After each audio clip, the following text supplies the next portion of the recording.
One of my first strategies was 320 across for 2 hits.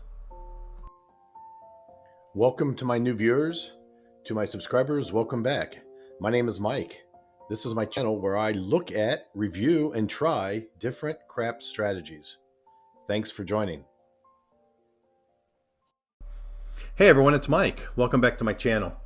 So I'm starting to do a little cleanup on my channel, and I'm going back to some of the first videos that I made, and I'm looking to maybe remove them or get them updated at least. One of the very first videos that I made back in February, in 2024, was basically a 30 roll challenge, and I copied the instructions down and pasted them on the video, and I didn't really talk through anything and explain anything. So I'm going to try to recreate that strategy and probably replace the old one, at least provide a little more input. One thing I did notice is that I made a lot of mistakes back in the day that we can talk through. The first one that I see right away is once we get a point established, we want to play 320 inside. That is not correct. We're putting 50 across with 60 on the 6 and 8. So that's 320 across.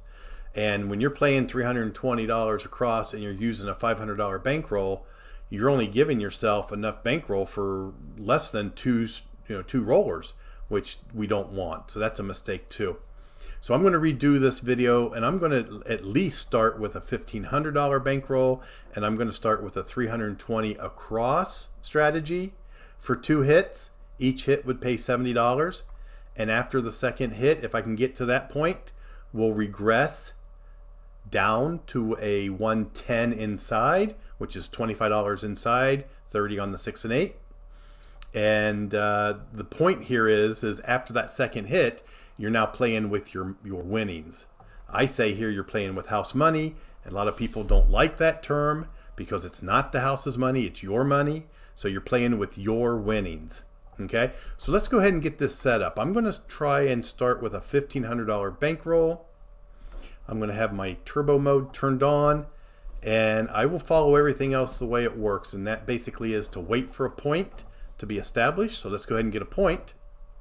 And that's a 7. That's not a point, but at least gets a 7 out of the way. And there's a 10. Okay, so the puck's going to move to the 10. We're going to put 50 across, just like so. It's a $320, but we do have a $2 VIG on the buy bets. I guess I could just place them as place bets, just to play, because back in the day we just played with place bets and not buy bets. So let's go ahead and leave it as a place bet. It's a $320 bet. Now we need 2 hits, so let's go ahead and roll. There's a 3. That's not a winner. We need a box number. Okay, there's a 10. That pays a little more than the $70. It pays $90. The puck is off, so we're going to leave our bets off. We're going to now get a point established. And there's another 7. That's good. Get it out of the way. There's a 5. Puck moves to the 5. Our bets are back on. We're looking for our second hit.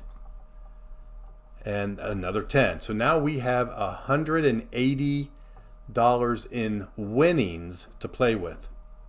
So we're going to take everything down, and we're going to go 110 inside.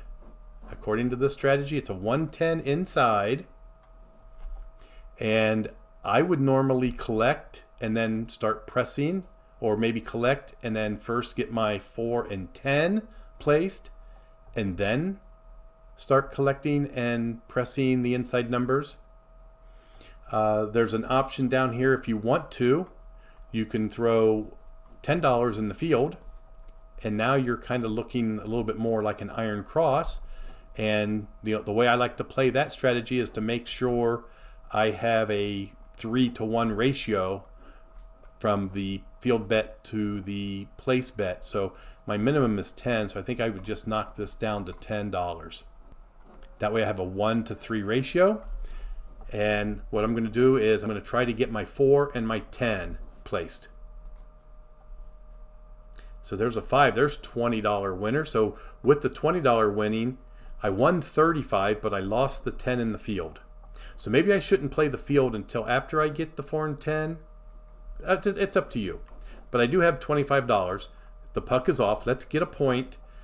And with that $25, I think I will get at least one, the 4 or the 10. I'll get one of them placed. Okay, there's a 6. That's the point. Let's go ahead and take, let's go ahead and use that $25 and let's buy the 4. I'm sorry, let's place the 4. There we go. Okay, let's keep the VIGs out of it for now. And now I should do a collect, and if I can get to the next hit, I would get the 10 placed. Okay, let's go ahead and roll. And no, there's a 7 out. But if you notice, even the 7 out doesn't put me below my $1,500 starting bankroll. I am still positive, and that's the whole goal of the 2 hits, the quick 2 hits and then regress down. Okay, so let's go ahead and get our next shooter. Let's get a point established. It's a 6, and this is shooter 2. First roll is a 6. The puck goes to the 6. Let's get set up with 50 across. Let's move these to place bets. 320. We need 2 hits. There's a 5 that pays 70. We need one more hit. There's a 6. It pays 70. So now we've, oh, and that's the point. So let's take everything down. Let's establish a point. Here's an 11. Okay, there's a 9. So the puck moves to the 9. I have $140 now on this shooter. I'm going to use 110 of it on the inside. 110 inside. And again, I'm going to collect my first hit. And on my second hit, I'm going to get the 4 placed.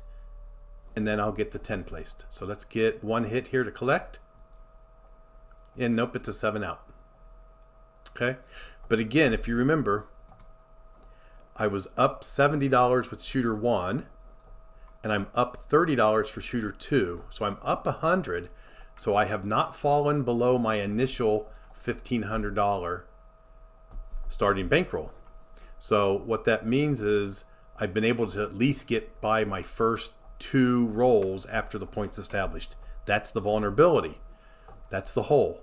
Let's go ahead and roll for a point, and I'll explain that. So there's a 4.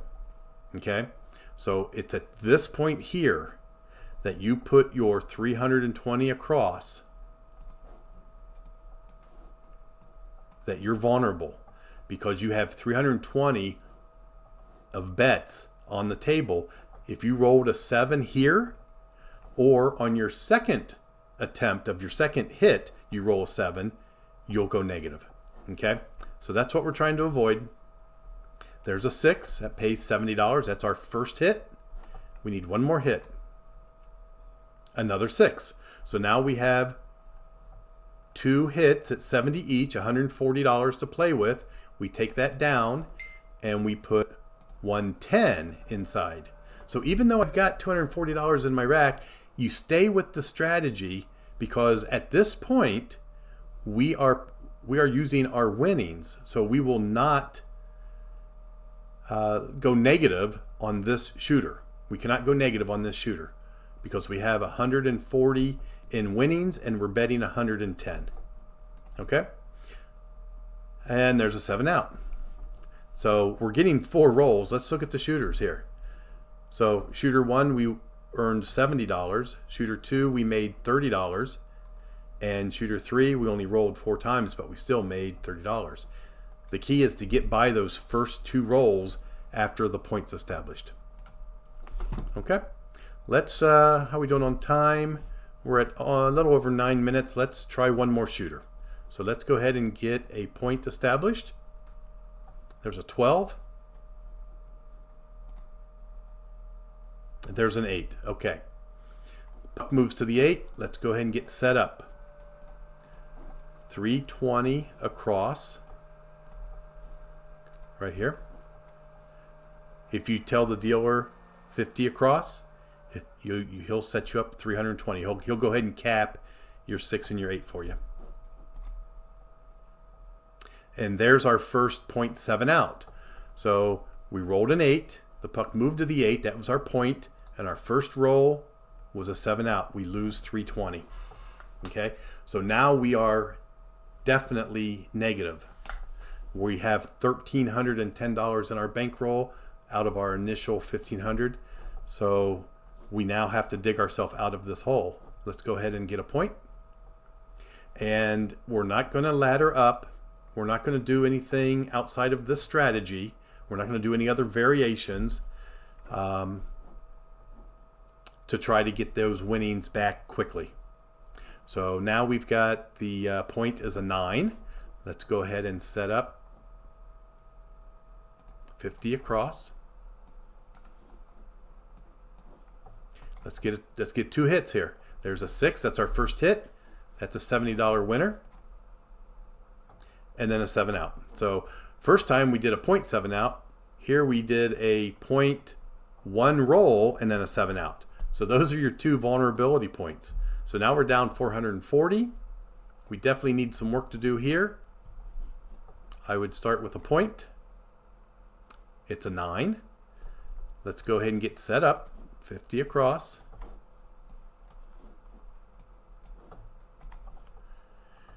And there's a 10. That's a good start. That's a $90 winner. That's our first hit. We need one more hit.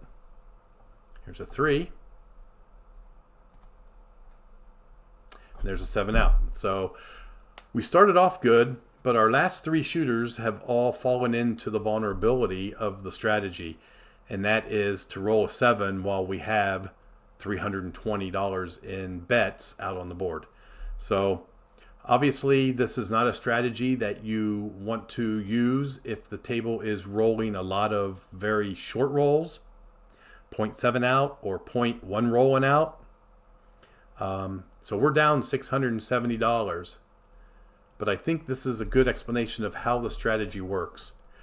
There was one variation, it said, is once you have your 320 across hit 2 times, for at least $140 in winnings, you could then go to your 110 inside. One variation is to go ahead and put $10 in the field. So it looks like this. Okay, so this looks a lot like the Iron Cross. You put your 25 inside, you got $30 on the 6 and 8, and you do a 3-to-1 ratio on your 6 and 8 bet to your field bet. This will also help dig yourself out of the hole, because now you're going to get paid at least $10 on the 2, the 3, the 10, the 11, and the 12. You're going to win these field numbers. If you would roll a 5, 6, 8, or 9, you're going to win $35 on the place bets, but you're going to lose $10 on the field, but you still net a positive 25. So you're either going to win $10 or $35, or $25 on the place bets. And if you're really lucky, you might win $20 on the 2 and $20 on the 12. So now every roll is a win except for the 7. And there's the 7. So anyway, that is the variation that you could try to get yourself out of the hole. But this was one of my very first videos. It was a 320 initial bet across for 2 hits. A lot of other YouTubers show a strategy like this. They may call it 2 and out, or I can't remember what David calls it on Casino Quest. Something like 2 and out or something similar. But anyway, this will be our video for today. I'm going to go ahead and post it, and I'll probably delete this old post that I have back in February and try to keep my strategies a little bit more updated. Okay? So again, that'll be our strategy for today. Hope everyone's having a great day. And as always, thanks for watching.